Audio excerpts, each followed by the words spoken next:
Meron uli akong i-share na mga item na in-order ko na naman sa Shopee. So guys, bago ko ilagay yan sa mga paninda ko, so ipapakita ko muna sa inyo guys para magkaroon din kayo ng idea kung ano pa yung pwede natin ilagay sa mga paninda natin. So ito, papakita ko muna sa inyo. Guys, meron na naman akong mga in-order. Tsaka yan. Tsaka ito pa guys. Ito pa. Tsaka yan. So guys, ito nga ang mga in-order ko sa Shopee.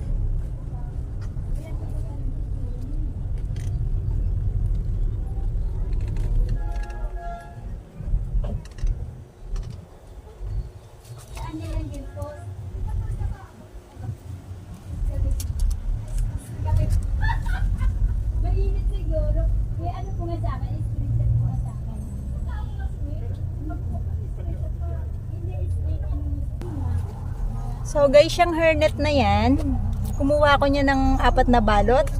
Ang isang balot niya ay 1 dozen. So sa per piraso, 4 ang puhunan niyan. Ang benta ko niyan, 12 isang piraso. So may kita akong 8 kada isang piraso. So ito naman mga padlock. So may iba-iba siyang size. Ayan, 30M na maiksi lang yung lock niya. Ito naman pahaba pero 30M din. 30M. Okay. Yung L long yun.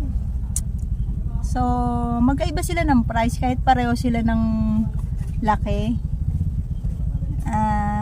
Ito ang puhunan nito ay 28. Ang benta niyan 50. May kita dyan na 22.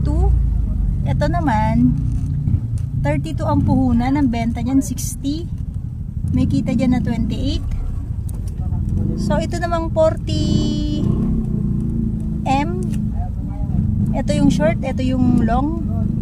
So itong short 42 ang puhunan, 75 ang benta, may kitang 33. Ito naman 44 ang puhunan, 80 ang benta, may kita na 36. Ito namang mas malaki, 50M.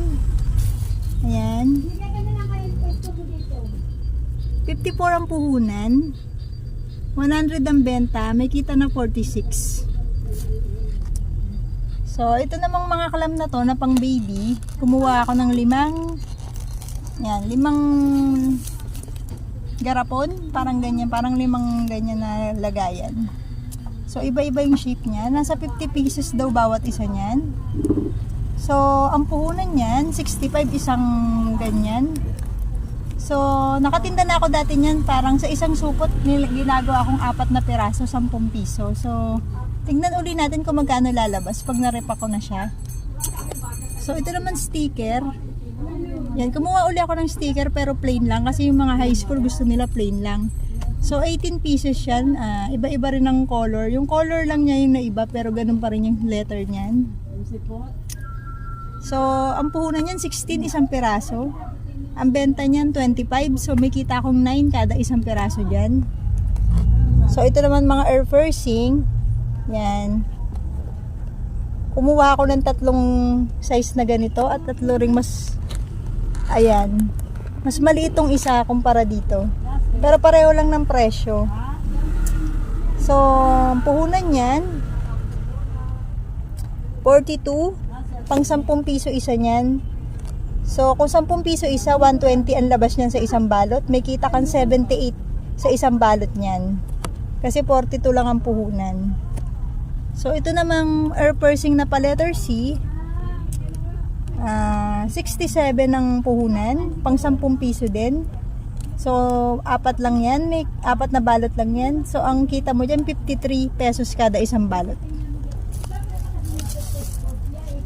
So, dito naman tayo sa multiplication table. Kumuha lang ako niya ng 10 pieces.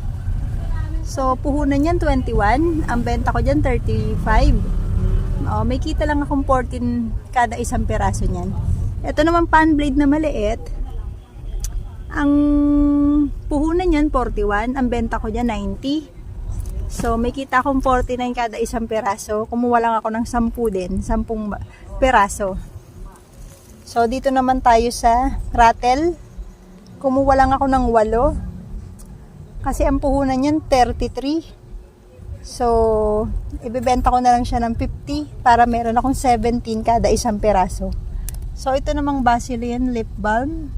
Kumuha ko niya ng 20 pieces. So ang puhunan ay 20. 25 ang benta ko niyan. So may kita ko dyan 15. Ito naman pang personal ko lang to.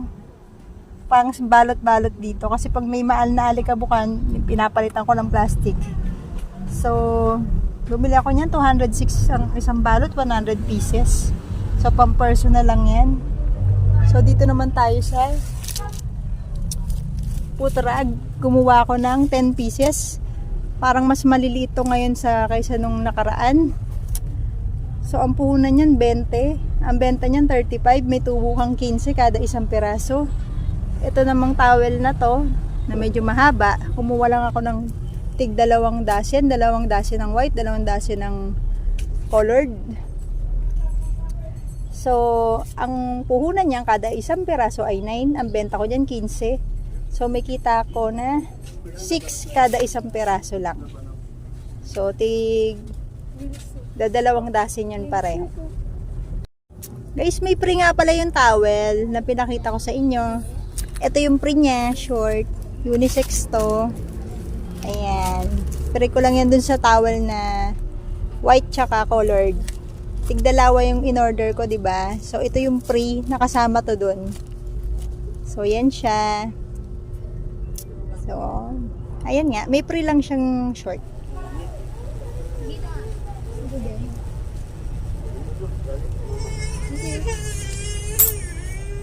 So guys, yan nga yung mga bagong idadagdag ko sa mga paninda ko. Yan yung mga nakikita nyo kasi yan yung mga wala na dun sa items ko. Kaya pag may ino-order ako, alam nyo na guys, paubos na yung item na yun, kaya nag-o-order na ako. So guys, dati konti lang yung mga tinda ko, laruan lang, wala pang dating mga school supply. Guys, nakita ko sa pwesto ko kasi palengke ako. Kung laruan lang ang tinda ko, nakita ko guys na hindi naman kasi ganun fast moving ang laruan. So naisipan kong haluan talaga ng iba pa. Parang naging merchandise na nga yung tinda ko kasi halo-halo na iba-ibang category na, may school supply na, may laruan pa, may accessories pa. Tapos may school supply na nga, 'di ba? Tapos meron pang mga konti pa ring mga gamit sa bahay, mga ganun na.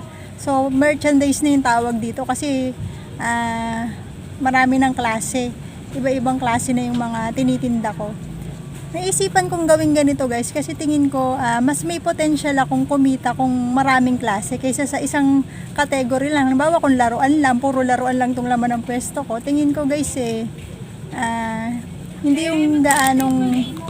hindi ganong kadami yung potential na bumibili kasi isang klase lang guys so hindi naman araw-araw laruan lang yung kailangan ng tao, kaya naisipan kong lagyan ng mga hinahanap pa nila kasi para hindi lang isa yung hinahanap, magkakaroon tayo ng benta kung maraming items kasi kung alam naman natin guys na hindi fast moving yung mga laruan, so wala tayong benta kapag hindi gumagana yung yung tinda natin. So kailangan talaga natin guys haluan ng mga hinahanap para lagi tayong may umiikot na benta sa araw-araw. Kaya guys, nakikita nyo, iba-iba yung napapakita ko sa inyong order kasi yan yung mga hinahanap nila. Kaya yan yung mga madalas kong orderin sa Shopee.